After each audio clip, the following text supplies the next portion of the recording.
Chapter 661, Making Artifact on the Heaven-Abiding Sword Platform in Xuanhuan Faction. Hello, Elder Sork. Where are Mr. Adolf and Dickers? The dwarf elder pointed in the direction of Dashing Sword and Mortal, and Making Artifact Online, and said in bafflement, "They said that they will only go over to have a look." The dwarves looked over curiously and wondered, what is taking them so long?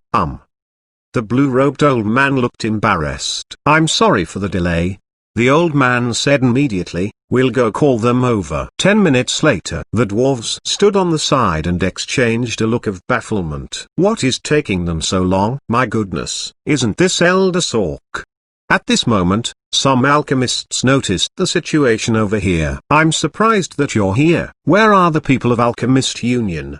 An alchemist frowned. "They are having less and less manners. Why didn't they send people over to receive you guys?" The dwarves exchanged a look and said, "We came with Mr. Adolf. Adolf has always been our friend." "Oh, I see," those alchemists asked. "Then where's Mr. Adolf?" Elder Sork pointed in the direction of Dashing Sword and Mortal, and Making Artifact Online. "Should we go over and remind him?" "Oh, they are just leaving our guests here, and it is improper." With that said, these alchemists walked over.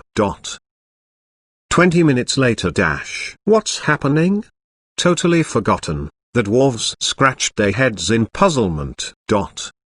In the Great Hall of Alchemist Union, while wearing a metal mask to protect him from the smell, Leo was holding a bottle of dark green liquid with gurgling bubbles. "You must be careful with the poison of this poisonous arrow frog. Its stinky smell might suffocate you and make you regret your existence." Friends, our Master Leo is working efficiently. It seems like an excellent potion is about to be made. Let's see what Mr. Leo is going to do with it. Sharp light potion, Leo said confidently. "I'll make a sharp light potion that can infuse the ultimate blade spell into weapons."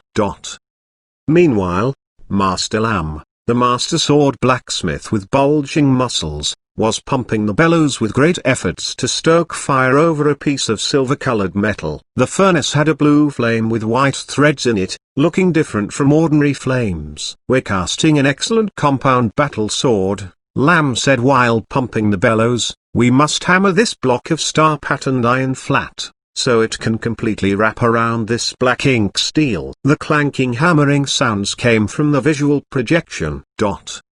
At this moment, the dwarves had also walked over to the spiritual spell visual projection of Dashing Sword and Mortal, and Making Artifact Online, subconsciously, and began to watch. On the screen was a huge round platform engraved with a Tai-Kai pattern which contained the fish-shaped yin and yang. The yang fish represented fire. It looked like a giant vein in earth that was filled with lava, and people could see hot lava-filled grooves on the dark red stone platform. On the opposite side, clear ice was situated on the edge of the heated, dark red stone platform. The yin fish represented ice. Looking up, one could see that this side of the sword platform was covered and sealed in ice. This was the heaven-abiding sword platform in the Xuanhuan faction. In the position of the fisheye on the sword platform was a huge round sword creation platform that was built on rocks. Now, we've got all the materials.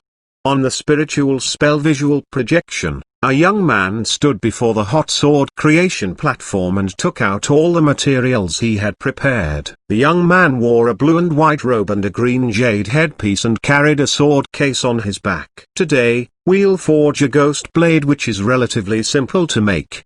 While he spoke, he took out the materials. One was an orange-colored red iron ore which emitted traces of spiritual essence, and the other main material was an ember-colored mystic cloud crystal which was as smooth as jade. He also took out 2 pieces of Xuanhuan coal which were dark green with a trace of purple. On the screen, Murong Ziying formed a sword-shaped hand gesture and directed the materials to float onto the sword platform with his spiritual essence. "Then, we'll open the sword furnace with the spell." Murong Ziying used the sword creation spell of the Xuanhuan faction. He made quick gestures, and his fingers danced nimbly like bees that were flying. Soon, The orange flames surged up in the huge sword furnace while the materials slowly melted at the bottom of the furnace. In the furnace, flames surged up one after another like a blooming lotus flower of blazing flames. With the movements of his fingers, pointing and directing, streaks of spiritual light fell into the lotus flower-shaped flames, and the materials in the furnace seemed to be driven by an unknown force and began to merge, stretch, and take shape. Finally, a thick sword embryo that looked like a red jade crystal lay on the bottom of the furnace. Now, this sword has taken its embryonic form. To forge it into the final form, we can use some common techniques. For example, we can hammer it with the force of wind and lightning. Murongzang chanted in a low voice as a strong wind fluttered his robe and lifted him into the air. Sitting on the top of Kunlun Mountain, the heaven-abiding sword platform was very close to the sky. Soon, lightning bolts crashed down onto the sword embryo with vicious force as thunders rumbled. Like invisible huge hammers, the crazy winds knocked onto the sword embryo with crisp and rhythmic sounds of flowing water. Gradually, the rough and cudgel-shaped sword embryo turned thinner and sharper. At this moment, a large group of people was watching the spiritual spell visual projection. The alchemy in the East continent works this way. How come we never heard of it? It's amazing. Swords can be made like this. I think I've fallen in love with this sword mortal. He's so dashing. A girl screamed. The dwarves exchanged a look and then looked at Master Lamb, who was waving his hammer. They exclaimed with their hands on their foreheads, "My God!" Meanwhile, Master Lamb waved his hammer and struck the red star patterned iron with sweat all over his body. While wiping off sweat from his forehead, he left a streak of black dust on his face. He continued with his hammering. Bang, bang, bang. Ladies, gentlemen, do you see that? Master Lamb's masterpiece is almost ready. The alchemist of Alchemy Union exclaimed passionately. Around the spiritual spell visual projection in the center of the Great Hall of Alchemist Union, there were only a couple dozens of people remaining. I think that the Great Hall in Alchemist Union must be bustling with crowds. The alchemist yelled, "Cheer for him! Let me hear your enthusiasm! Let's go!" Some mercenaries nudged each other and said, "Let's go and watch that making artifact online. That one is more interesting."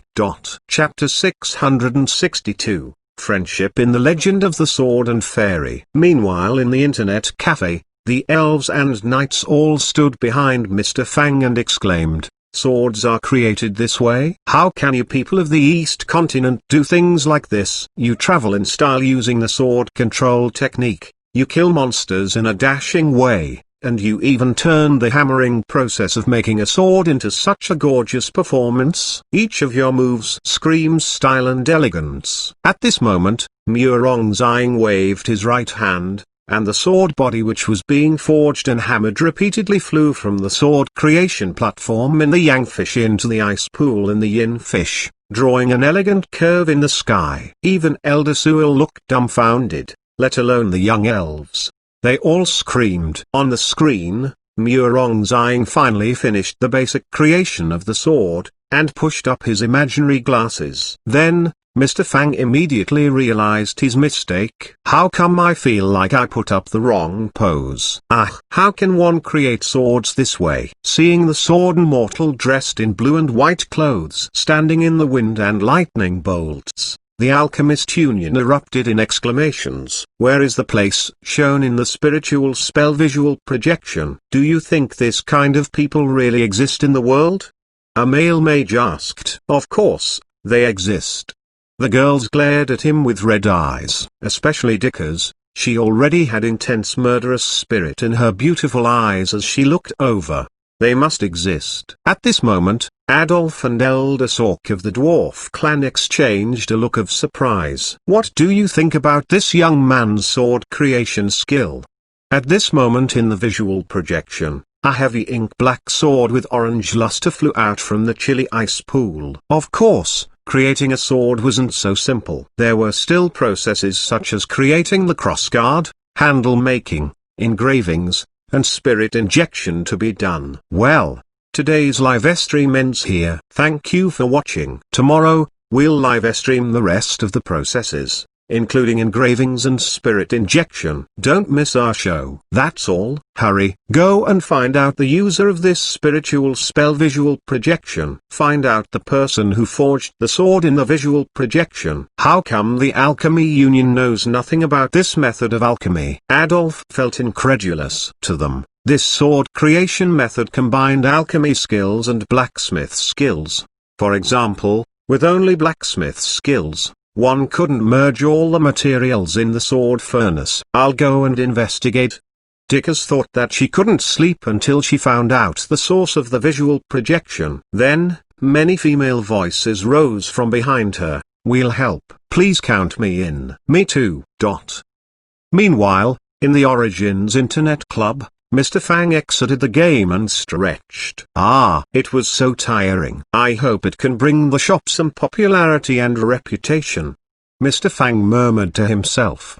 He casually looked back and asked, how come you're all standing here? He saw a large group of people standing behind him. Aren't you going to play the game today? Everyone froze. Of course, we are going to play. Yeah, my Zying. I'm coming. Elf girl Sally shrieked as she hurried to get online. Mr. Fang was at a loss for words. Are you really an elf? Does she still have any of the composure and reservation of an elf? Also, didn't you say that you would return to the Silver Moon Forest? How come you're still here? Mr. Fang watched while all the elves entered the game. Wait for me. Helen hurried to her seat. Our love will continue into the next life. What is love? People live and die for it. With you by my side, I don't envy anyone, not even an immortal. Elder Sewell entered the game while humming to herself. Wow, you sing so well, Elder. Sallow applauded and cheered in pleasant surprise. Your pronunciation is so good.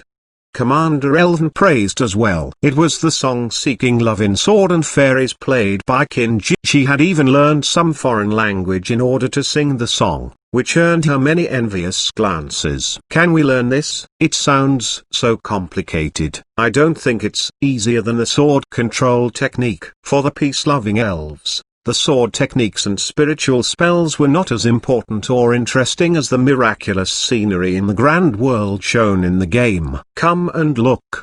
Salah said in amazement, the Forbidden Zone in this faction has a nice mountain, and someone is sealed in there. I saw it. Helen said, you'll know it when you come to Jaimo. That place is super fun with a fox immortal who loves to tease people. Still, we taught this fox immortal a lesson. Look, we'll go to this small town to release flower lanterns. On the screen, Murong Ziying, Yuntan, Han Lingshaw, and Liu Menglai were walking on the street among the bustling crowds during the Lantern Festival. In this seaside town, wooden bridges zigzagged on the pier by the sea. Han Lingshaw picked up a lotus flower lantern. Looking forward, they saw pretty lotus flower-shaped lanterns covering the sea surface under the starry nightly sky. Those lanterns were radiant, looking like stars. This place is so beautiful. I can also take them to watch fireworks on the mountainside. Helen said happily. I never knew that a small town of ordinary people could be so pretty. The hero's life goals is to eliminate evil and protect the world so that they can see this scene and the smiles on people's faces, don't you think so? Standing on the side of the mountain, Murong Ziying looked down on the crowds and up at the radiant fireworks in the sky as he said, okay, let's get serious. Han Lingshaw said, I'm so happy today. I hope that the four of us can stay together like this and do things we need to do. Hee hee.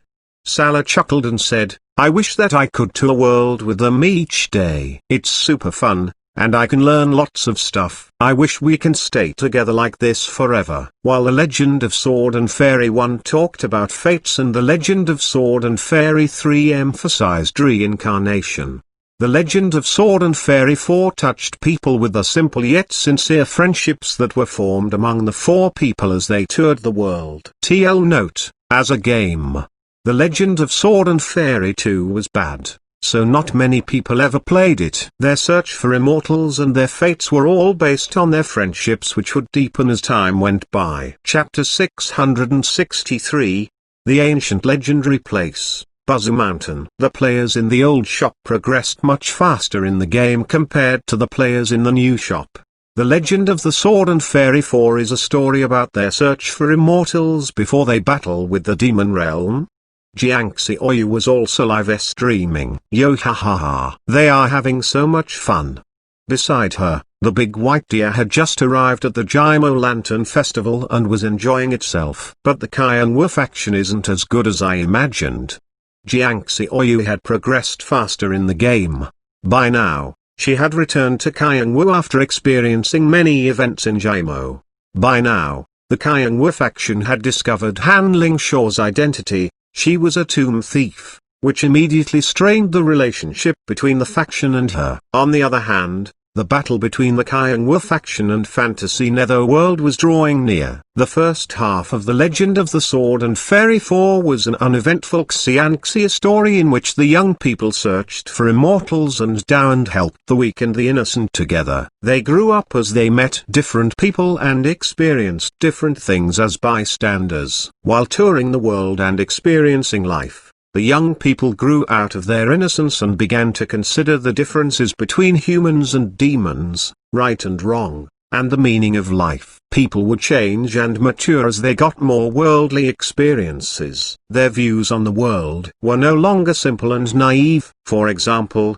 Murong Ziying, who was born in Xuanhuan, always followed the principle that demons were evil and must be eliminated. Yun Tan gradually grew out of his confusion and innocence and began to form his own ideas on many things. Perhaps there was no division between right and wrong most of the time. The difference lied in the different perspectives and choices. Above the cloud platform, the gate to the netherworld opened again, and the promise that they made at the Jaimo Lantern Festival, which stated they would stay together all their lives, wasn't realized. Liu Manglai finally confirmed her identity as a demon in the Fantasy Netherworld and left with sadness, returning to the netherworld reluctantly. Maybe one day, they would face each other as enemies in the battle between the Xuanhuan faction and the netherworld.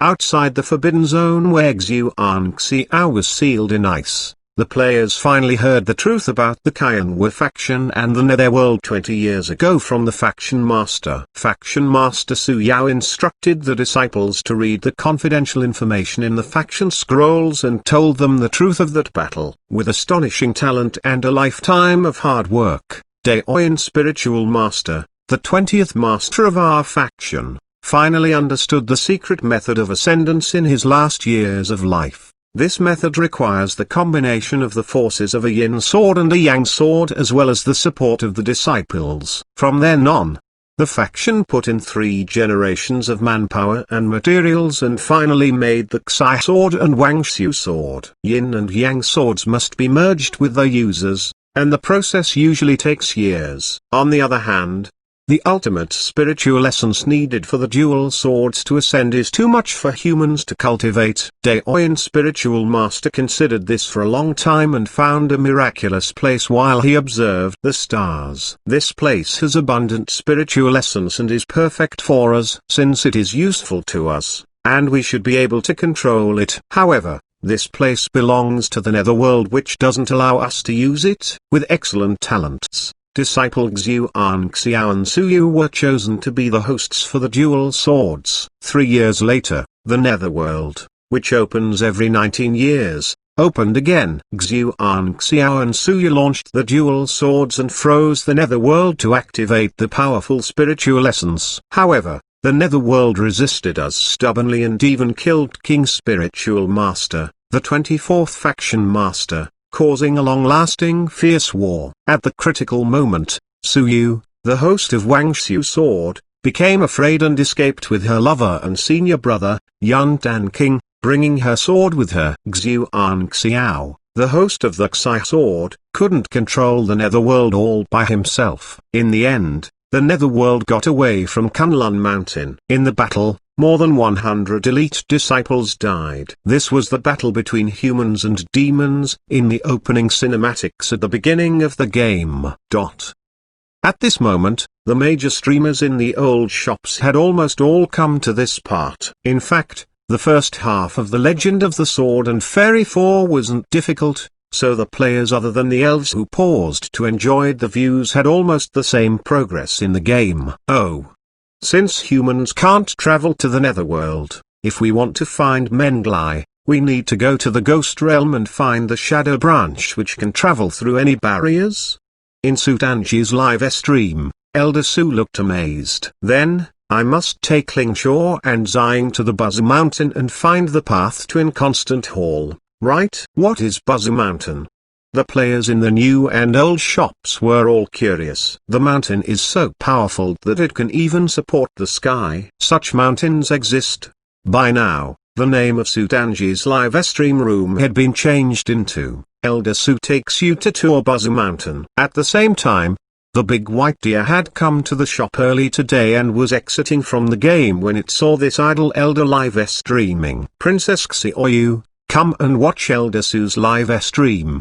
Elder Su is live streaming again. For some reason, I'm always worried that she will fall from her sword when flying with a leap of faith whenever I watch her live stream. Murmuring to herself, Jiang Xiaoyu moved to watch the live stream. Meanwhile in the half-city shop, the almighty smirk face emoji was also live streaming with the room named The Tour of Buzzer Mountain. It's said that this is the mountain that supported the sky in ancient times. In the half-city shop, a black cloud hovered above a computer desk with a virtual reality headset. There might be many unknown dangers, but do you think I'll be afraid of them? Today, I'll bring you guys to this Buzzer Mountain and see what's inside of it. As fans of scenery and nature, the elves hadn't reached this part yet but didn't want to miss the tour. Immediately, they began to watch Helen's tour of Buzzer Mountain. Buzzer Mountain, boom meant not, and Z meant complete. Therefore, Buzzer Mountain meant incomplete mountain. In the world where Fang Chi had lived before he traveled through time, there was a legend that had circulated for countless years. In the story, Gong Gong, the god of water, crashed onto Buzzer Mountain and caused the collapse of the sky pillar, which led to the huge flood all over the world. However, this story was new to everyone in this world. Standing on flying swords, they traveled north from the Xuanhuan faction and arrived at the land of mythology half an hour later. They stopped their flying swords on a mountain peak and looked forward. The gloomy sky and dark boulders made this place look like a wasteland full of ominous presences. In this desolate land, there were no plants growing in it. Near their landing spot, a dark, evil, and filthy presence swept over to them. Not far from them was a pile of skeletons, and among the bones stood a purple heavy sword that had a weird shape. Red light flashed on the sword, making it look extremely fierce and dangerous. What's this? For players in the new shop, this sword looked strange and dangerous. Chapter 664, Peak of Buzzer Mountain. Aragon. In her live stream, Su Tanji exclaimed, "Yeah, a demonic sword. Isn't it little Q?" While watching the live stream, Tang Yu suddenly leapt up from his chair. "How come my little Q is here?" The almighty smirk face emoji was also surprised. "How come the demonic sword is here?" Can you guess who will come out first? Red Q or blue Q? You can place bets on the bottom right corner of the live stream room. You don't come close the demonic sword. Little Q, don't want to hurt more people. A faint voice came from the demon sword. Oh, it's truly little Q. The players of the Legend of Sword and Fairy 3 all exclaimed. She sounds like blue Q. Little Q, I'm your elder brother Jingtan. Before exploring Buzzer Mountain, Su Tanji began to play with the demonic sword. She yelled while controlling Yantan. She was delighted to make this discovery in Buzzer Mountain. Everyone watching her live stream froze. Messages began to appear on the screen. Song Kingfeng, I'm not an Azure player. Do you think I can't see your Yantan? Zong Wu said, the guy who insulted blind people. Don't run. Tang Yu replied, move aside. I'm Yingtan. Bedlam broke out in the live stream room. Oh, be quiet, guys. What's happening? Why is the demonic sword in this place? Many players who were watching the live stream looked amazed. In the Legend of the Sword and Fairy 3, Long Q had stayed in the demonic sword for almost 1,000 years, and part of which was spent with Murong Xiang. they encountered each other in this place. This was the beginning of another story. After subduing the demonic sword, they continued to fly toward the center of Buzu Mountain, stepping on swords. Suddenly, a lightning bolt struck down from the sky. Dark clouds gathered in the sky. In the booming noises of the heavenly thunder, an imposing voice resonated from behind the thick clouds in the high and deep sky. "Mortals, why did you come to Buzu Mountain? FCK? What's this thing? A monster?" Messages flooded the screens in Sudanji and the almighty smirk face emojis live stream rooms. The players in the game had cold sweat popping out on their foreheads since they felt an invisible pressure. Even though they couldn't see the source of the voice, they felt as if they were mortals standing before a god or ants standing before a huge elephant. Be careful. There is possible danger. Also doing a live stream, Nalan Hongwu looked grim. At this moment, Yun Dan yelled, "We're here to find a way to enter the ghost realm. Who are you and where are you?"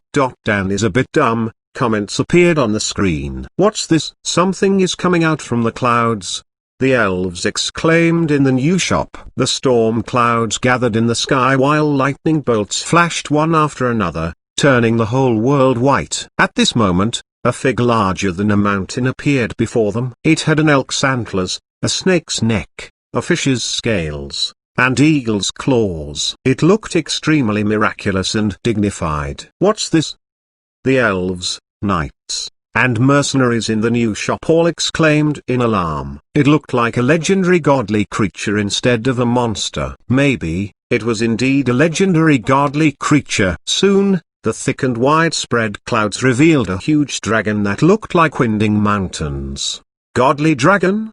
Murong Zhang exclaimed. The three of them had high-level cultivation strengths. But standing before this true dragon, they felt as tiny as a grain of rice in the ocean. According to the legend, when the dragon opened its eyes, daytime came, and when it closed its eyes, nighttime came. When it exhaled, summer came, and when it inhaled, winter came. The dragon lived in the sunless nation located in the icy cold place in the ultimate north, and it illuminated the place with a lantern in its mouth, which was why it was also known as the Lantern Dragon. In the legend of the Sword and Fairy, the dragon illuminated the land of the deserted Nether Nation in the northwest wasteland. For the cultivators in the immortal relic continent, dragons were legendary holy creatures and the auspicious creatures closest to them. After all, they had seen the bones that godly dragons left in their world. In comparison, immortals and gods were far more distant to them. They had only heard and read about the descriptions about dragons in the scroll fragments in the relics,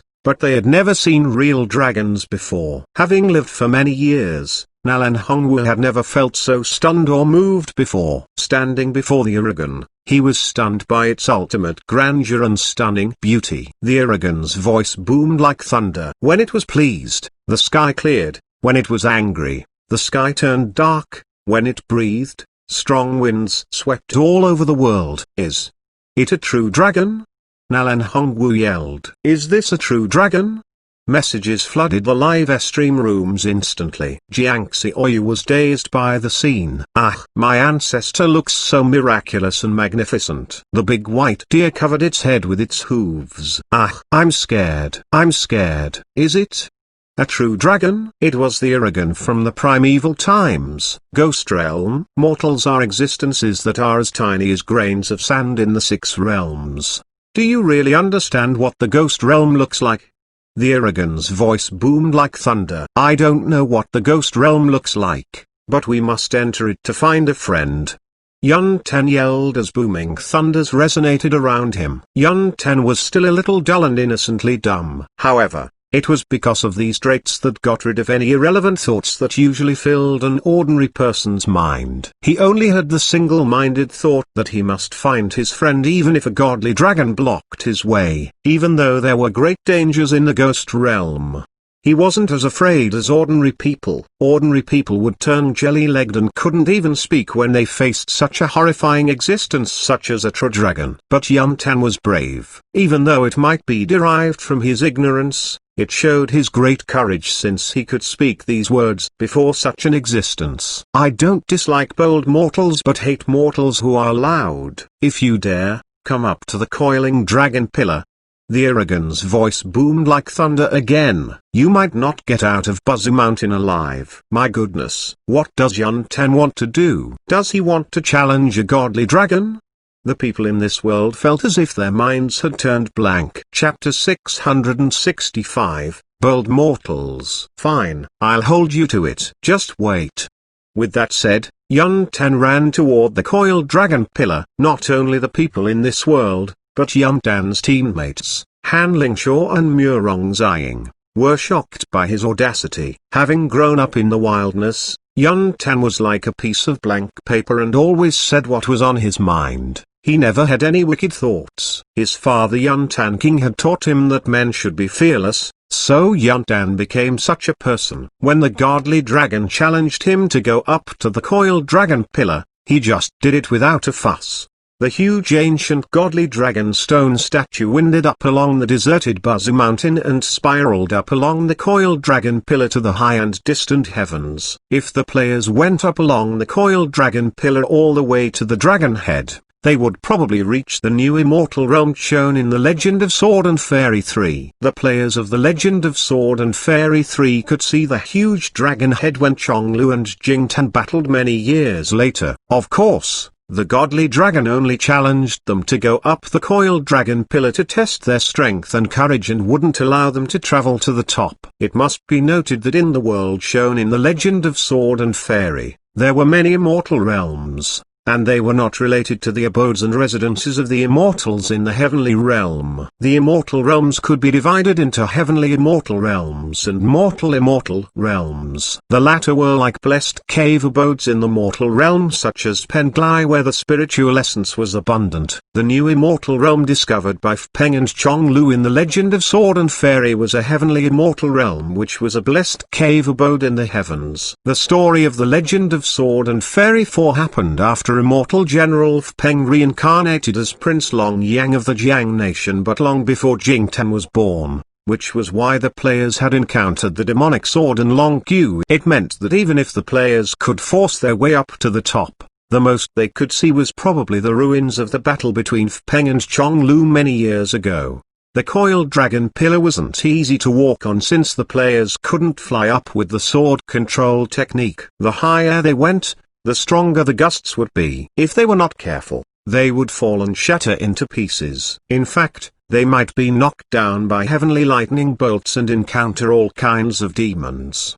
Despite all these difficulties, the players and the characters in the game could still manage to pass it. However, many people were still worried and wondered, would we need to battle the godly dragon later? The players in the old shops were feeling uneasy while they walked up the path. However, for the players in the new shop, they wondered, did you say that this is a basic cultivation realm? Where is it? I don't see it. How can anyone play this? Even Merlin, a level 9 sky mage, felt like his legs were shaking while he walked up, let alone these knights. Saint level? If saint level masters could create such gusts by just breathing and sound like booming thunderbolts as the godly dragon did, perhaps even the gods in the world will have had to submit to these masters. Although Merlin couldn't imagine the power beyond the saint level, he knew that this dragon was an existence with power far greater than the saint level. Also, Merlin had a vague feeling that even some legendary gods didn't have such horrifying auras. After all, there were powerful gods and less powerful ones. Is this a saint-level mystical realm?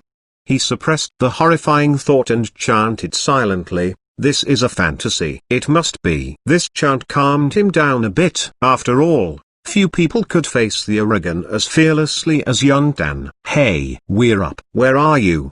Yun-Tan yelled at the sky. FCK. Song Kingfing and the other players in the old shops were so scared that they almost dropped from their chairs, afraid that the ignorant Yun-Tan would be killed by one palm strike. For the elves, it felt the same as if they were yelling at the elf god. Hey, where are you? Having never seen such dumb and fearless man, the players in the new shop felt their legs turning into jelly. Others would respectfully address this godly dragon, but you just walked up and said hey. With a shrill scream, Yun-Tan was knocked down by a lightning bolt. After a long while, Yun-Tan got up, looking nonplussed. "Why am I always getting struck by lightning bolts since I came down from the mountain?" Everyone put their hands on their foreheads. "Mortal, do you know how disrespectful you were when you yelled at a godly dragon? This is what you get for your rudeness." "I don't know about good manners. You told us to come up, claiming that you know how to get to the ghost realm, so we hurried up to find you." "What's wrong with that?"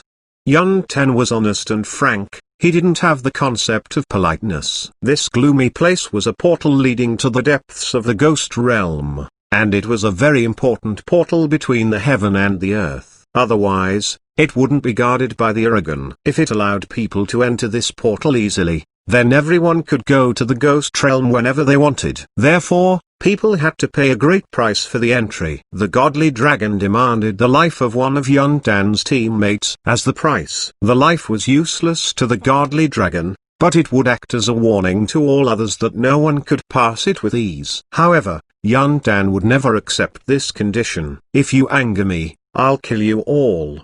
Heavenly lightning boomed, showing the godly dragon's fury. New to the world, Yun Tan knew no fear and said, "I can tell that you're powerful, but it's me who doesn't want to make the choice, and it has nothing to do with them. Please don't kill them. I won't sacrifice my friends, and I won't change my mind either." Obviously, Yun Tan spoke whatever was on his mind. The godly dragon was silent for a while. Perhaps it had never seen such an ignorant and ridiculously dumb mortal before. Not a bloodthirsty evil dragon, it decided to give them a chance. "Mortal, you're very interesting. Perhaps you haven't seen enough suffering in the world and think that everyone can solve their problems with their own power. Maybe you're worthy of my appreciation. Or you're just a moron who knows nothing about the world." "What do you mean?" Yun Tan asked. Perhaps he indeed knew nothing. "I'll give you a chance. I'll release a phantom of me from hundreds of thousands of years ago before I ascended and understood Tao. If you can defeat it, I'll send you to the inconstant hall in the ghost realm." "Really? You are willing to help us?" Yun Tan was delighted. "Ha ha ha." The Aragon laughed. "I've guarded this place for 9,900 years and will soon finish my job with success. I'm surprised to see a ridiculous mortal like you. Should I help you guys enter the ghost realm, or should I send your souls into the ghost realm?" Chapter 666, The Mystical Land in the Sky, the Temple of the Sky. "After all the talk, we still have to fight it." Seeing this scene, the players' hearts sank. Although they didn't know the power of the Phantom of the Aragon before it ascended and understood Tao, they were sure that an ancient true dragon wouldn't be weak even before it ascended. This mystical realm. The players in the new shop didn't know how to continue. Thinking that they had to battle with the phantom of an ancient godly dragon, their faces turned pale in fear. Merlin, who had suspected that this was only a basic mystical realm, now looked ashen-faced. However, for the players in the old shops, despite their shock, they were not as afraid since they had battled with the prison-guarding Wisdom King and Chonglu, whose cultivation strength was suppressed to the peak of the mortal level. Despite their experience, the old players were not sure that they would win. Even though it was only a phantom of the Aragon, it excelled in the 5 spiritual immortal spell. Meanwhile, its body was the toughest weapon, and its scales were a powerful defense that few mortals could break. "What kind of spell is this?" players exclaimed in the new shop when they saw gusts, lightning energy, rocks, flames, and ice pallets crashing down together as the huge dragon's claw struck outward. Everyone knew that ice and fire couldn't be used together, but the elves and mages saw these two elements were actually not fighting each other but complementing each other, creating even greater power. "How can we fight it?" Looking at the words, "Please try again," on their screens, all the players were stupefied. At Mr. Fang, players in the group at Mr. Fang, Nalan Mingsu said, "This is hard." Su Tanji chimed in, "It was a piece of cake until now. I feel like I don't know how to fight anymore. I was killed instantly a moment ago." Nalan Hongwu said, "I think I must study it carefully, and I'm afraid that I can't pass it for the time being." Su Tanji asked, "Sir, Do you have a guide or something? Mr. Fang replied, I don't have a guide for dumb people. What do you mean by guide for dumb people? Komasu Tanji was displeased, and Huai said, Sir, just tell us if you can live stream it. Jiangxi Oyu asked, Boss, tell us where you're in the game. Mr. Fang replied, I passed it long ago. Song Qingfing shouted, FCK. Sir, why didn't you put it on live stream when you did it? Dong Qinglai said, Sir, you changed. Did you save before you fought it? Quickly reload and live stream for us. How long has it been since your last live stream? Sir, you became lazy. You're no longer the hardworking and productive shop owner anymore. The people became indignant in the group chat. Hurry, put it on the live stream. Even Xiaoyu live streams more frequently than you do. Mr. Fang looked puzzled as he asked, what does it have to do with me that Xiaoyu is live streaming? Sir, I'm warning you. If you live stream now, we will still be friends. This group of people were just short of putting a knife against Mr. Fang's neck. Okay, I'll live stream. On the coiled dragon pillar, Mr. Fang chose to play as Yuntan. You're playing it too, sir? The elves and some members of the Golden Griffin Knight Legion looked toward him. This is so difficult. I wonder if the shop owner can pass it. Watch how he plays it. Soon, many people gathered behind Mr. Fang. The Iragan can use many spiritual spells, Mr. Fang told them, but you must pay special attention to its 5 spiritual immortal spells. If water, fire, wind, lightning, and earth spells are casted at the same time, anyone who is hit by it will die. You have 2 options to deal with such spells. One is to dodge it with superior footwork and skills, and the other is the shapeless cancellation technique. The shapeless cancellation technique was a higher-level spiritual spell which could block and absorb the power of the opponent's spiritual spells and turn it into one's own strength. If cultivators mastered this spiritual spell with proficiency, they would be at the advantage when dealing with some powerful monsters who could use immortal spells. However, the godly dragon also knew how to use this kind of spiritual spells, so it didn't guarantee success. The players shouldn't grow complacent. If the dragon interrupted this spell and slashed its claws at Yuntan, he would be in big trouble. Only after you understand this basic knowledge can you defeat the godly dragon. In the battle with the Iragan, the players could fly on their swords. In the high sky, a huge dragon flew through the ocean of clouds. In the ear-deafening thunders and dragon roars, Yuntan, Murongzaying, and Hanling Shaw flew up on their swords. Faced with the godly creature flying through the ocean of clouds, flying up to fight it required great courage. Everyone could feel that Yuntan was fearless. Murongzaying just followed nature with the casualness of Tao, and Hanling Shaw was overcoming her fear to help her friends at the risk of her life. By joining the battle, they showed their sincere care for their friends, including Liu Menglai. This was destined to be a hard battle. In this battle, on top of your own strengths, you need great adaptability and fast coordination. Thunderbolts crashed down from the sky. The 3 sword beams danced in the sky like shooting stars, and the godly dragon slashed out its sharp claws while creating violent gusts, narrowly missing Fang Chi several times. The 5 elemental spiritual essences transformed into 5 streaks of horrifying forces and merged together. The dancing gusts, flashing lightning bolts, and the mixed ice and fire made the audience feel dizzy just by watching. The players in the new shop had never seen a battle on this scale before. The dragon's horrifying attacks seemed to be able to destroy everything they touched. But the 3 sword beams were as slippery as fish, slipping from the huge dragon's claws again and again. About 15 minutes later, Fang Chi tore through the high sky like a sharp sword beam while flying on his flying sword. Here is the chance. Metal melting demonic fire. Meanwhile, a horrifying hurricane gathered around Fang Chi like shadows. On top of the wind element, this hurricane also contained the fire, lightning, water, and earth elements. The variations of the 5 elements made this spiritual spell hard to predict. Use the shapeless cancellation technique. Soon, Murong Ziying used a spiritual spell, and the violent 5 spiritual essence surrounding Yuntan seemed to calm down. Taking this opportunity, Fang Qi shot out with explosive fierce presence, stabbing into the vital part of the godly dragon like a lightning bolt. Good mortal, you worked very hard. When the sky cleared, the Aragon revealed its true form again. By now, Yuntan and his 2 companions were covered in wounds.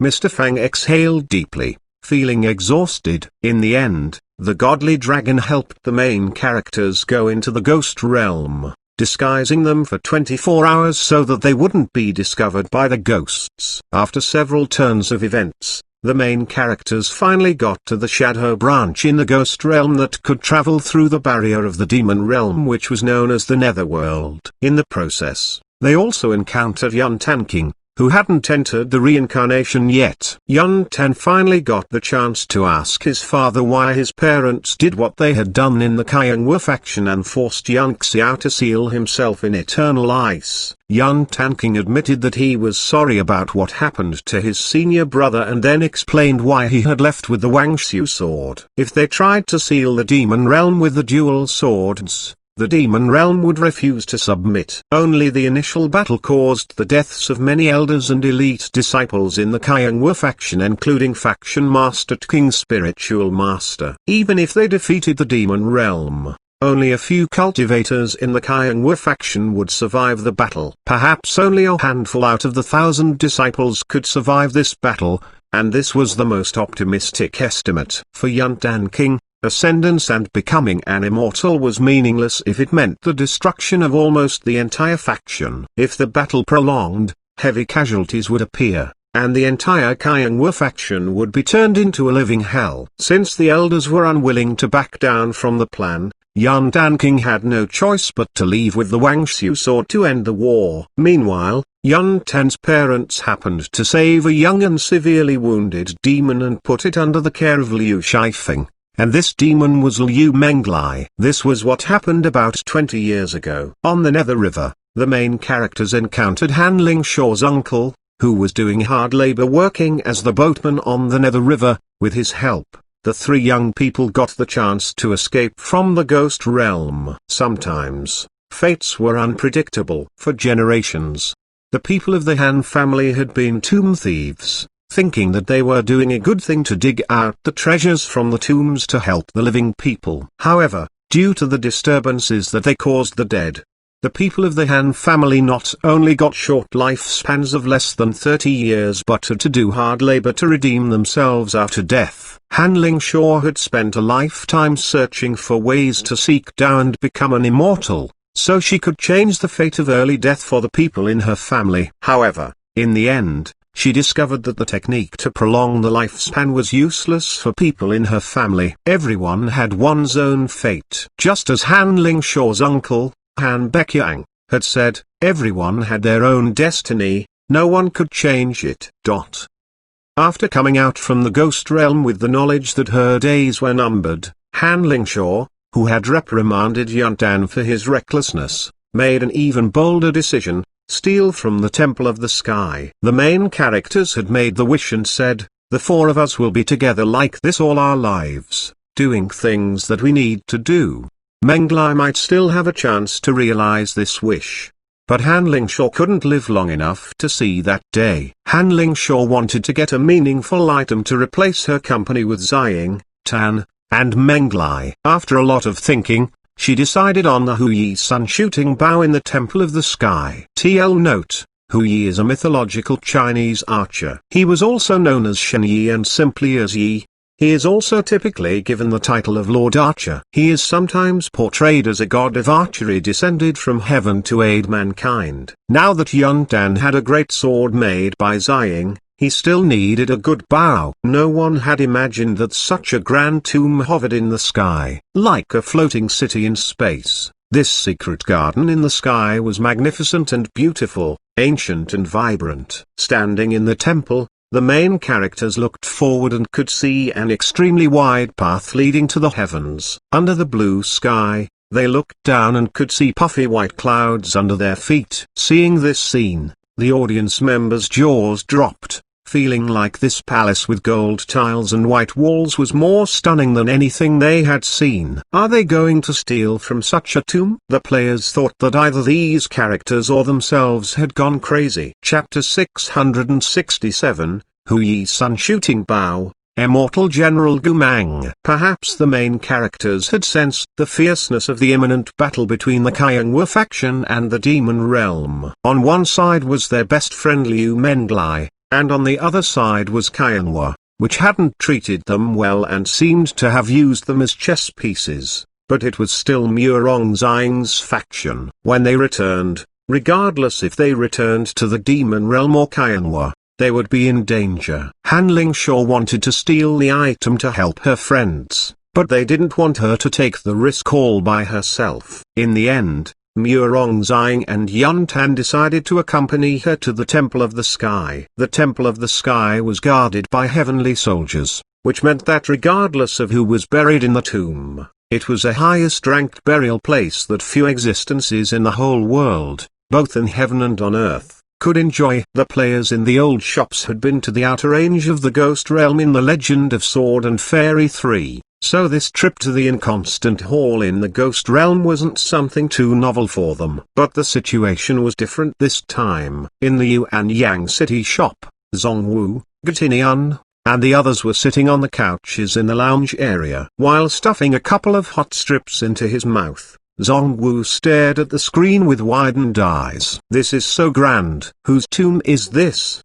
Gatinu also widened his eyes. The players in the new shop didn't quite understand the situation but were shocked by the name Temple of the Sky, the sight of this grand structure, and the big scale of the tomb. Is this a god's tomb? Perhaps it wasn't a tomb, and the entity buried in the tomb wasn't human, but it must be an ancient relic of the highest level. Different from the original version, the system version required the players to sneak in except for the swift fight against the soldiers at the entrance. After all, if they exposed themselves and caused chaos before they got close to the treasure, they wouldn't be able to fight their way out and would be killed even if they had 10 such teams. Obviously, Mr. Fang was quite familiar with the map.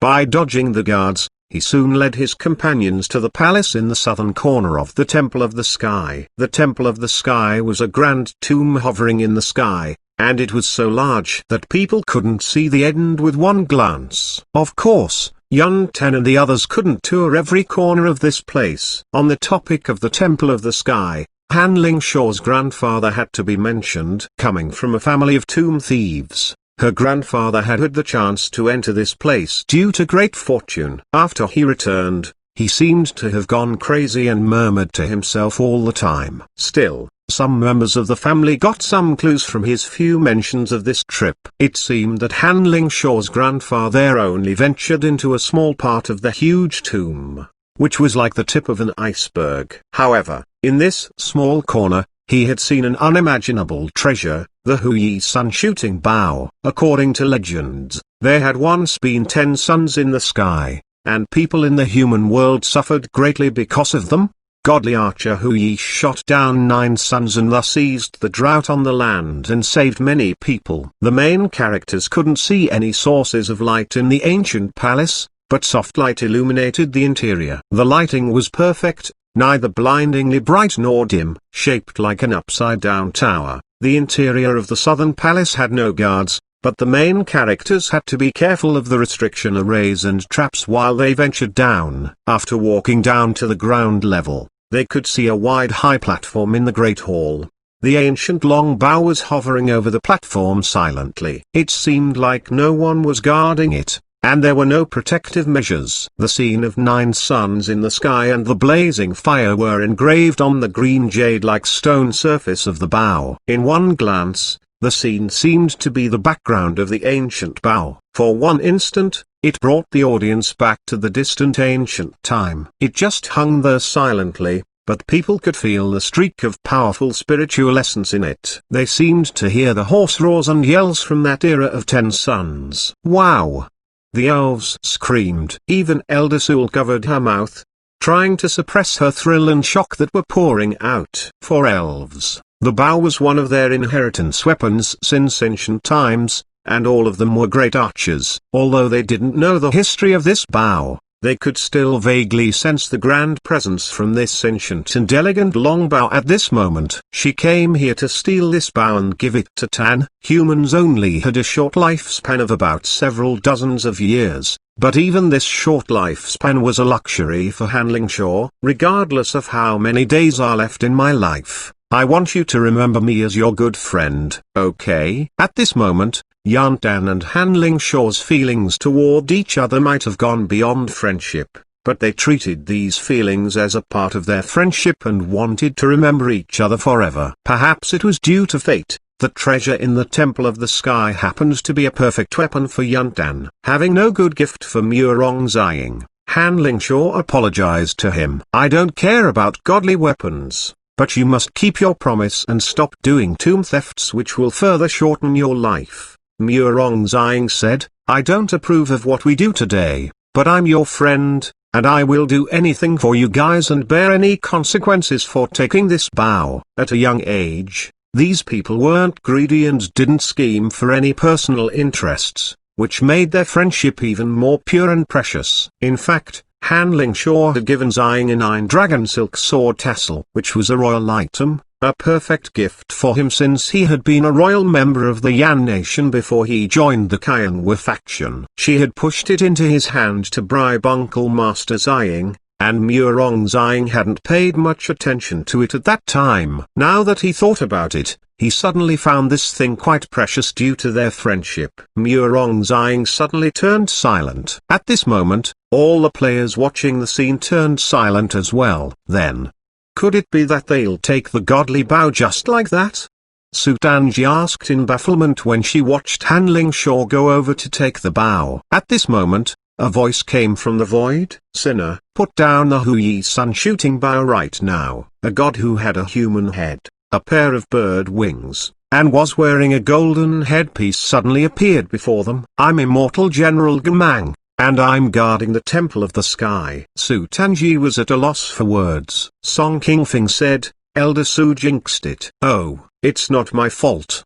Sutanji rebutted, everyone knows that this place must be guarded by someone. Then, she stared at Immortal General Gumang and asked, what god is this one? Nalan Minksu said, Immortal General. Is he on the same level as Peng? A fan of stories and plots, Shen Qingqing knew the story well and made a reasonable speculation. They should be on the same level, but I'm afraid that this one is less powerful since Peng is the #1 Immortal General. Hearing her appraisal, others felt less scared and heaved a sigh of relief. Although he still seemed powerful, he didn't seem that terrifying anymore. However, in the new shop, the players watching the scene took a few steps backward and said, there's a god in this place? What's wrong with this world? Even a tomb needs to be guarded by a god. Chapter 668, Returning to Xuanhuan and Battling. On the next day, the players came early and sat in the lounge area, waiting to watch Mr. Fang's live stream. Gumang and the godly dragon shared the same opinion about mortals,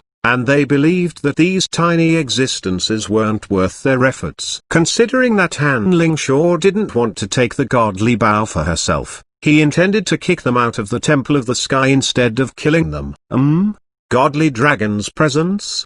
While Yantan activated his cultivation strength, Gumang sensed a special presence from him. He asked, what's your relationship with the Aragon? What relationship? Yantan thought for a moment and said in confusion, a pure fighting relationship! Exclamation mark. Not only Gamang but the audience froze at Yantan's words. Excellent. 10 is awesome, ha ha ha. This fighting relationship is cool. The audience flooded the screen with bullet comments. Ha ha ha. 10 is super fun. The elves laughed, feeling like there was nothing wrong with Dan's answer. Look at Gamang's livid face. Ha ha, ha ha ha. He's really a savage. He knows nothing. Such audacity. At this moment, Gamang attacked again, but only to test their strengths. After finding that they were indeed powerful enough and potentially battled the Aragon, he stopped testing and thought for a bit. However, taking the godly bow was obviously impossible now. Gamang said, a sinner, Hanlingshaw, can't touch the godly artifact. Only people with the purest mind are qualified to be its owner. Does it mean that Tan can take it? In the Xuanhuan city shop, Jessica ate another slice of spiritual melon as she watched the live stream with great interest even though she wasn't allowed to play the game. Tan is as pure as a blank paper. Does he meet the requirement? Obviously, Gumang had also sensed the extraordinary quality in Tan, who had the presence of the godly dragon in him. At this moment, Mr. Fang said in the live stream, "Such a situation. I can't just take it after you say so, right? You hurt Lingshaw." Tan was obviously extremely angered. "I don't care about it." The elves looked envious, wishing that they could take the bow. On the screen, Tan's teammates persuaded him to take the bow. Otherwise, their efforts so far would be in vain. Finally, he took up the sun-shooting bow. "I want to try it." The elves were eager to try this godly artifact with their own hands. However, these fans of natural beauty turned sulky after remembering that they hadn't even met the godly dragon yet. It would take a long while for them to reach this part of the story. Let's watch how the shop owner uses the bow. Let's see how powerful this bow is. As instructed by Pangu, all things in the 6 realms have their own destinies. The movements of the sun and the moon, the change of 4 seasons, and everything in the world all follow their destined paths. The ultimate power is the heavenly Tao. From now on, the Hui sun-shooting bow will submit to you and take you as its master. TL note, Pangu is the first living being and the creator of all in some versions of Chinese mythology. How come it sounds so deep? The players in the new shop looked baffled as if they were listening to God's teaching. They had a vague feeling that these words contained ultimate truth but couldn't really understand it. They were all awed by these words. The mystical realms in this shop. The players exchanged a look and thought, how come they are so excellent? The Legend of Sword and Fairy 4 was a complete and vast world. The journey to the Temple of the Sky was scary but not dangerous. With the godly dragon's presence with them, even immortal General Gamang went easy on them, respecting the godly dragon. Therefore, compared with the battle with the godly dragon, this battle was much easier. The power of Hui's sun-shooting bow was determined by its owner's strength. In the system version, the players could make it easier by controlling Tan to take the bow directly, but Gumang would still test their strengths. But this way, the players could pass this stage more easily. When the main characters entered the demon realm again, they saw the past events with more details from the fantasy array. After Faction Master King Spiritual Master died in the war, the demon realm hovered over all the disciples of the Xuanhuan faction like a huge shadow, which caused conflicting views among them. However, Liu Menglai's mother, Chanyu, the lord of the demon realm, wasn't in a better situation. At this moment, Xuanxiao broke out from the ice. With the Xi sword and Wangxiu sword in hand, he merged the yang essence of Xi with the chili yin essence of the ice freezing scroll in his body, reaching the peak stage of his strength. Under the powerful force of the 2 swords, the barrier was broken, and many demons were killed.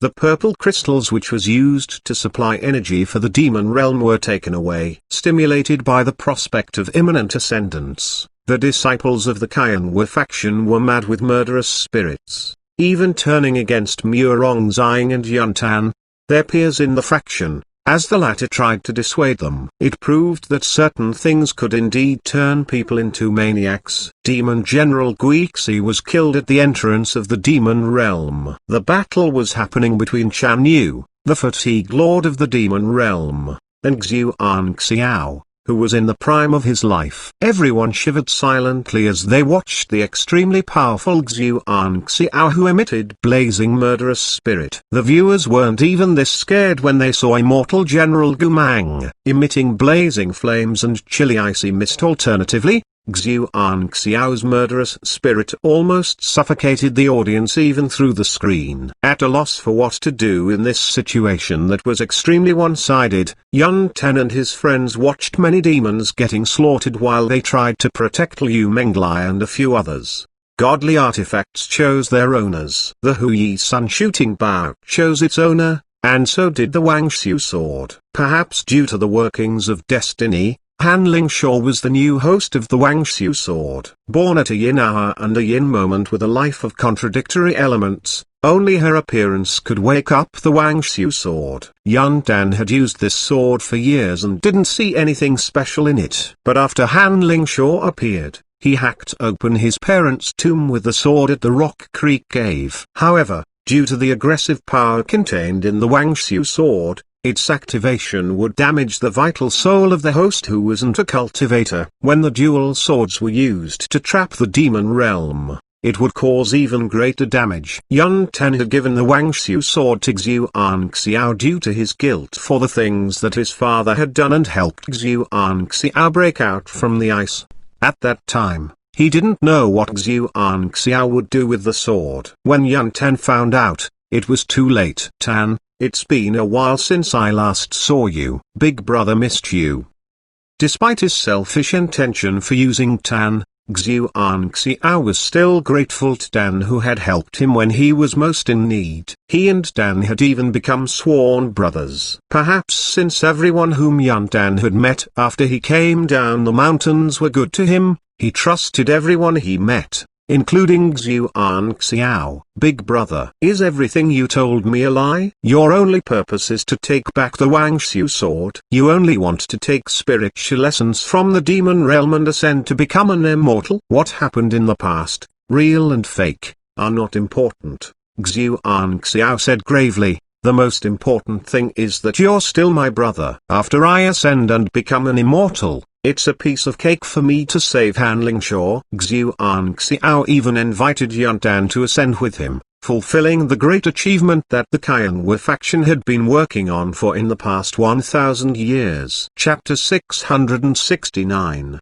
The Ascendance of the Whole Faction. I have a weird feeling about Xuanhuan.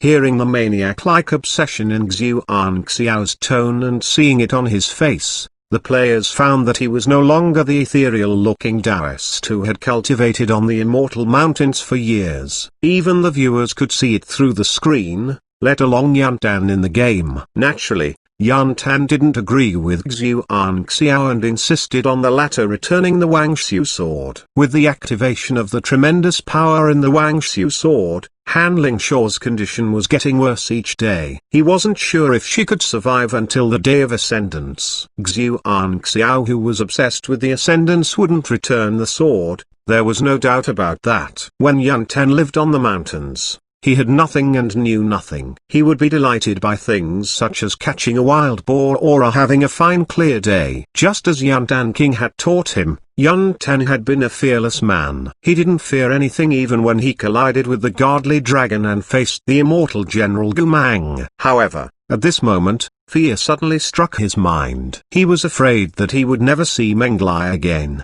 and he was afraid that he couldn't stop Xuanhuan, and even more afraid that he couldn't save Han Lingshaw. The godly dragon once said, "Perhaps you haven't seen enough suffering in the world and think that everyone can solve their problems with their own power." At this moment, Yun Dan suddenly understood that there were certain things in the world that he couldn't achieve even though he tried his best. Ten is still too naive. Watching this part, the players in the new shop and the old shops all felt deeply touched. Finally, the fearless savage became afraid of something. However, what he feared wasn't the godly dragon or a god. Tan, we're just mortals. Murongzing was obviously more open and more resigned to fate. Everything in life, including birth, aging, sickness, and death, has been prearranged by the heavens. We're humans. How can we fight with the heavens? Yeah, it's all fate.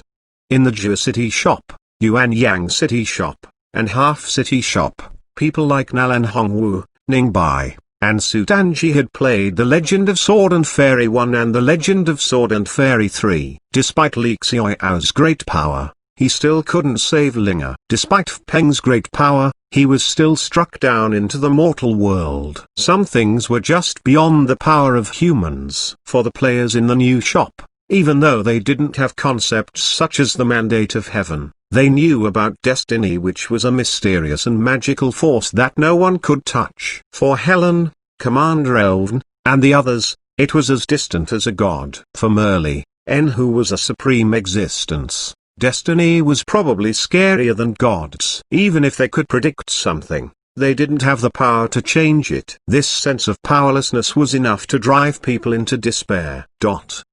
In the breeze stream, the main characters tried to enlist help from Xuanhuan and King Yang, the only two elders of Xuanhuan who had survived the war 19 years ago. However, they found that Xuanhuan was dead, and King Yang was severely wounded. Obsessed with ascendance, Xuanxiao had become so evil that he had attacked these two elders so that no one could find the weaknesses in the dual swords from the forging notes left by Zonglian. The Xuanhuan faction used several generations of accumulation and created the ultimate dual swords Xi and Wangxiu that were famous around the world. These two elders had once regarded all these glories with great pride, but they eventually realized that everything was just a dream. The ethereal-looking faction on Kunlun Mountain was now fraught with smoke and evil. The Xuanhuan faction's last sword maker, Zonglian, Muerongzhang's grandmaster, had recorded that the power in the dual swords was too aggressive in his notes. Anything too extreme will create the opposite effect. The sword hosts must be self-disciplined during cultivation. Otherwise,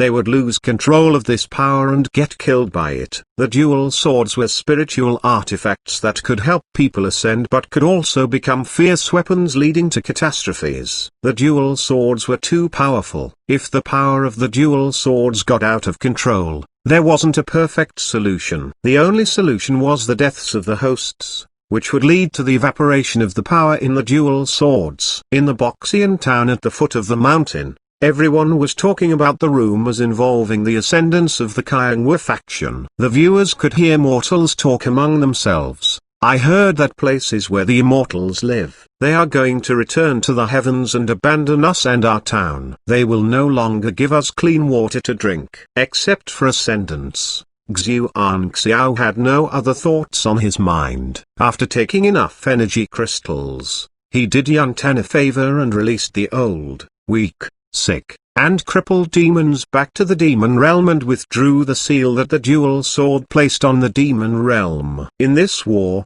the casualties of members of the demon realm were so great that only Liu Menglai and a small group of demons survived. Now, it was time for them to depart. Liu Menglai became the new lord of the demon realm and flew away with the demon realm. Just as the words in the song described, our intertwining fate will continue in the next lifetime. What is love? People live and die for it. Perhaps it was the main character's destiny to continue their fate in the next lifetime. The memories of them touring the world, doing valiant deeds, and releasing flower lanterns were so fresh as if these experiences had just happened yesterday. However, there were too many regrets and powerless moments in a mortal's life. In the sky, the huge mountain that hosted the Xuanhuan faction began to slowly rise toward the radiant Kunlun heavenly light. This scene stunned everyone. None of them, regardless if they were players in the old shops or the elves and knights in the new shop, had ever seen or heard of such a feat. Their hearts trembled at this scene. However, at the same time,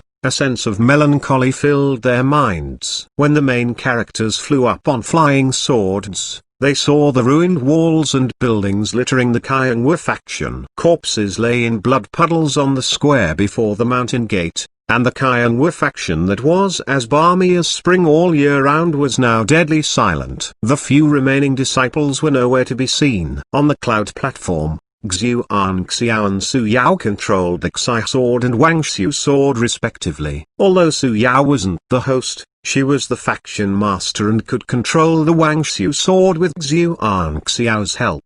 But the consumption all came from Han Lingshaw. One sword condensed chilly frost, while the other released blazing fire. The tremendous power from the dual swords had far surpassed the limit of mortals. This. In the new shop, all the audience members were so shocked that they were at a loss for words. Ascendance and becoming immortals were the dream for several generations of members of the Xuanhuan faction. Xuanxiao had cultivated and became a sword host for this purpose. Regardless of how Yunten dissuaded him, he couldn't change Xuanxiao's mind. In the previous battles, the godly dragon didn't use its true power, and Gamang just used some attacks to test the main character's strength. But now, They faced a life and death battle. In the Kayangwa faction, Su Yao was jealous of Yun Tan's talent, which was why only Murong Xiang had taught him how to cultivate. Also, Yun Tan had learned lots of stuff from Xuan Xiao. Xuan Xiao was master and friend to Yun Tan, but now they had to meet in a battle as opponents. Everyone felt emotional at this scene. Perhaps the legend of the Sword and Fairy 4 would come to its end with this battle. Would Yun Tan succeed in stopping Xuan Xiao's ascendance? Or would Kayangwa succeed in its ascendance with Han Lingshaw dying during the process? It all depended on the result of this battle. Everyone stared at the screen without blinking, afraid to miss a tiny detail. Chapter 670. The Legend of Sword and Fairy 4 isn't as good as the previous games in the series. A senior brother, master and father, you still want to fight me for others. In the last 20 years while he suffered in the ice, only one person offered Xuan Xiao help, which was why Xuan Xiao only showed a sliver of kindness to Yun Tan. When Yun Tan refused to ascend with him for the last time, Xuan Xiao became so furious that he looked like a maniac. Many years ago, when faction chief King Spiritual Master died and the Lord of the Demon Realm lived, most disciples in the Kayangwa faction thought that it was quite probable that they would be defeated. To some extent, releasing the Demon Realm and ending the war had saved the whole faction. However, Xuan Xiao had suffered the burning of Xi's power for 20 years in the chilly ice, and there was no way around it. Yun Tan had his own reasons. You don't want to give up ascendance. But I have to save Lingshaw and others. In the Legend of Sword and Fairy 4, there was no final battle like the one with the ancient water demon beast in the Legend of Sword and Fairy 1, or like the one with Chonglu, the almighty demon lord who was the most powerful across 6 realms at the end of the Legend of Sword and Fairy 3. With 90% of his strength to keep Kayangwa in the air and slowly rising toward Kunlun Heaven Light, Xuan Xiao used the remaining 10% of his strength to fight his opponent. However, only 10% of his strength was still powerful. The strong ice and fire presences could turn anyone into ash or ice if they got close. This battle wasn't as stunning as the one fighting with the water demon beast in the Legend of Sword and Fairy 1, and it wasn't as hearty and enjoyable as the one with the almighty demon lord Chonglu at the end of the Legend of Sword and Fairy 3. Regardless of how this battle ended, there was no winner. The audience didn't want to see either of them lose. How come the Legend of Sword and Fairy 4 is going to end like this? In the old shops, the players looked anxious. They would rather watch a battle with the almighty demon lord Chonglu at the end of the Legend of Sword and Fairy 3 since it was more peaceful. Elder Su, who do you support? Nalan Mingsu asked. I hope Yun Tan wins, but I will pity Xuan Xiao if he fails at this stage. On the cloud platform, sword energies swept around and crossed each other while countless blinding sword beams and sword rays shot down like raindrops. While Murong Xiang fought faction chief Su Yao, the sword beams from 5 spirits returning to root and 1,000 fragment lights engulfed the whole platform. Yun Tan pulled the Hui Sun shooting bow to its limit. Xuan Xiao's ice and fire energies spread out. The ice froze everything, and fire burned everything, turning the whole cloud platform into a world of fire and ice. Flying swords flew past each other, and ice and fire collided with the bound swords. Each attack was deadly until one sword energy cut into Xuan Xiao. Blood spilled. Covering his wound, Xuan Xiao half kneeled on the ground and said with hatred, Tan, I went easy on you, but you aimed to kill me. Good. Really good. It must be noted that if Yun Tan were defeated here, Xuan Xiao wouldn't kill him, which made the Legend of Sword and Fairy 4 less difficult to play than the Legend of Sword and Fairy 3. I can only use 10% of my strength to deal with you while using the rest to support Kayangwa in the air. Aren't you guys taking advantage of me? Hearing Xuan Xiao's furious accusations, the audience became curious and wondered, will the game end like this? On the screen, The conversation continued. Xuanxiao. Why? You can always find another way to ascend. I'll go with you until we find it. Xuanxiao was silent for a long time and then shook his head firmly. You are 22 years too late. When I was in a bottleneck while cultivating with the dual swords, no one asked me to give up. When I obtained some progress and mutated my meridians, no one asked me to give up. When I lost the Wangshu sword and burned day and night in the fire, no one cared. Now, it's too late. The story is not bad, but it's too.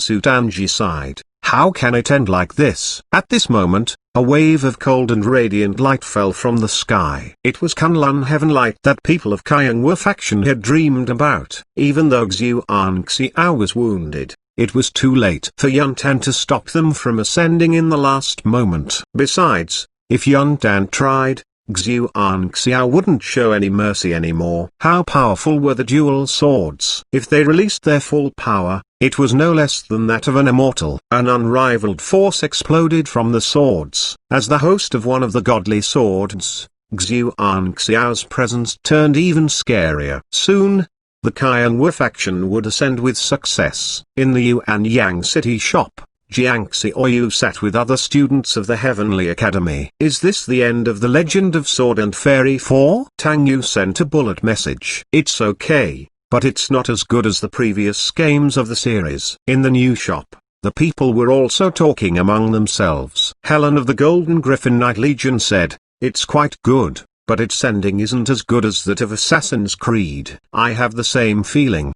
Elf Girl Sala said, the master assassins in Assassin's Creed don't have such great power, but their spirit and beliefs are admirable. Song Kingfing said, I feel like the Legend of Sword and Fairy 4 isn't as good as the previous games in this series. At this moment, a golden godly light shot down from the sky. It was so bright that it blinded everyone here. What kind of godly light could have such a power? What's happening? What's this? Have they successfully become immortals now? Do they have immortals to welcome them? Everyone exclaimed as they watched the scene. A dignified-looking woman dressed in exquisite clothes decorated with gold and jade appeared before the characters in the game. She seemed to have even greater godly power than Gamang, and no one could look directly at her noble face. I'm the 9th Heaven Mystic Fairy under the Heaven Emperor, and I'm here to pass the decree from the God Realm. Finally.